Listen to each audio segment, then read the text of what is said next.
जामिया रशीद में जब ये डिजिटल कैमरे की तहकीक हो रही थी ना, तो मुख्तलिफ इसके माहिरीन को बुलाया गया जो डिजिटल कैमरे को बहुत अच्छी तरह उन्होंने पढ़ा है। तो उन्हीं माहिरीन में से एक आए, उन्होंने हमें बताया कि ये जो डिजिटल कैमरा तस्वीर बनाता है, ये इंसानी आंख को साइंसदानों ने कॉपी किया है। जैसे मैं भी आपको देख रहा हूं ना, तो आंख के पर्दे पे आपकी तस्वीर बन रही है, रोशनी की लहरें टकरा के आएंगी, आंख के पर्दे पे जाएंगी और पीछे वो बरकी लहरों में तब्दील होंगी, और वो लहरें फिर दिमाग जो है ना, पीछे कुछ ऐसे आलात लगे, उन लहरों को रिवर्स करके दोबारा रोशनी की लहरों में लेकर आएगा वो, और फिर उल्टी तस्वीर बनेगी, दिमाग उसको फिर क्या करेगा, सीधा कर देगा। उन्होंने कहा कि ये जो डिजिटल कैमरा है, ये साइंसदानों की ईजाद नहीं है, ये आंख को उन्होंने कॉपी किया है। समझ में आ रही है बात? आंख को उन्होंने क्या किया है, कॉपी। कि आंख कैसे बनाती है, तो बिल्कुल वही चीज उन्होंने इस यानी वो शीशों को उसी लिहाज से एडजस्ट किया, और वो उसी तरह वो लहरें रोशनी की टकरा के जाती हैं और फिर वो रेडियाई लहरों में तब्दील होती हैं, फिर वो पीछे जाके रिवर्स, पूरा कह रहे हैं 100% आंख की कॉपी है ये। लेकिन आंख जैसा अब भी नहीं बन सका। और आंख में एक अजीब बात यह है कि डिजिटल कैमरे में एक लेंस होता है, आंख कितनी है, दो। इसको एडजस्ट करना और ज्यादा मुश्किल काम है, क्योंकि जरा सा इन दो पुतलियों का फासला मिलीमीटर में भी कम हो गया ना, या बढ़ गया, तो आपको एक के दो नजर आना शुरू हो जाएंगे। तो उसको मां के पेट में, मां रोटी खा रही है भाई, गोश्त खा रही है, अंडे खा रही है, दूध पी रही है, उससे बच्चे की आंखें बन रही हैं, और ऐसे बेहतरीन तरीके से खोपड़ी में उनको फिट किया जा रहा है, एडजस्ट किया जा रहा है कि उन दो पुतलियों का फासला ऐसे तनासुब के साथ रखा जा रहा है कि जितना फासला होना चाहिए उसमें मिलीमीटर का 1000वां हिस्सा भी फर्क नहीं आ रहा। और उनको ऐसा फिट कर दिया है कि सारी जिंदगी वो फासला तब्दील नहीं होता। ऐसा उसको एल्फी से जोड़ दिया, समत बॉन्ड से जोड़ दिया, ये स्क्रू टाइट कर दिए कि ये हिले नहीं है, क्योंकि ये जरा सा हिला तो इसको फिर पूरी दुनिया हिलती हुई नजर आएगी। फिर मैं लतीफा सुनाता हूं। मैं एक डॉक्टर के पास एक साहब गए और कहने लगे, डॉक्टर साहब मुझे एक के दो नजर आते हैं, मैं क्या करूं? डॉक्टर साहब ने कहा, आप चारों को ये बीमारी है? उनको कितने नजर आ रहे थे? एक के चार नजर आ रहे थे, तो उनका थोड़ा सा ज्यादा फासला हो गया होगा। तो आप मुझे बताओ कि दो ईंटों को तरतीब से लगाना ये इतना मुश्किल नहीं है जितना दोनों आंखें दिमाग में तरतीब से फिट करना।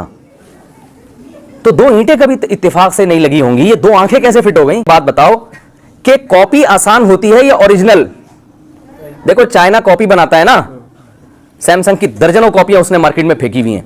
उस सैमसंग के जो कैमरा है, जो कॉपी है, उसके बारे में कोई अगर ये कहे कि ये करोड़ों साल से इत्तेफाक से वजूद में आ गया, ये मान लोगे? तो जब वो नहीं मानोगे तो जो ओरिजिनल है वो कहां से आ जाएगा? तो अब मुझे एक बात बताओ, ये जो डिजिटल कैमरा है ये इंसानी आंख की कॉपी है, तो ओरिजिनल क्या हुआ? ओरिजिनल कैमरा कौन सा है भाई? बोलें तो सही ना, इंसानी आंख ओरिजिनल है।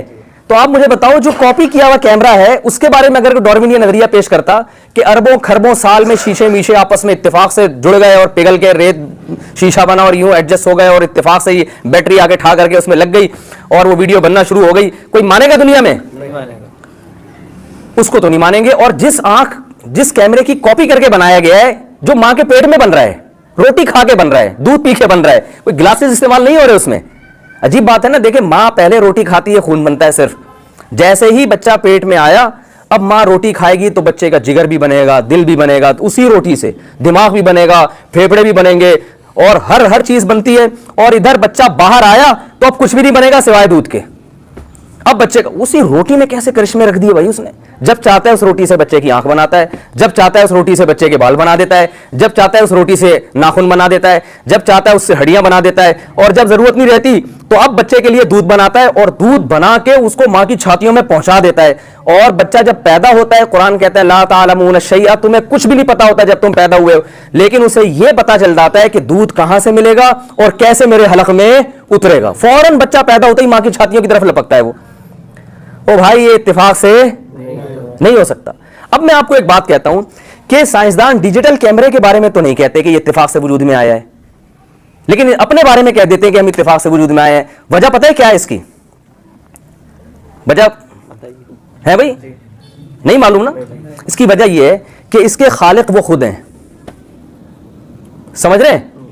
और जब खुद कोई चीज बनाते हैं तो उस पर उठने वाले सवालात के उनके पास जवाब हैं, लेकिन जब अपने बारे में ये कहेंगे हमें किसी ने बनाया है, तो फिर ऐसे ऐसे सवालात उठेंगे कि जिनका जवाब देते देते बिल आखिर उनको मजहब को मानना पड़ेगा, मजहब को मानने के नतीजे में उलमा को मानना पड़ेगा, पैगंबरों को मानना पड़ेगा। पैगंबरों को मानने के नतीजे में शराब हराम हो जाएगी, जिना हराम हो जाएगा, नाइट क्लब हराम हो जाएगा, शिर्क हराम हो जाएगा।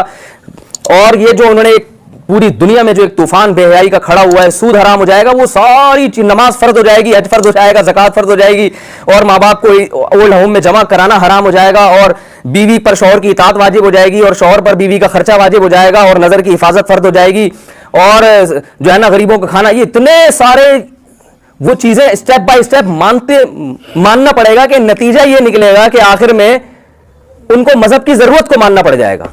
और इससे इंसान क्या करता है? जान छुड़ाता है।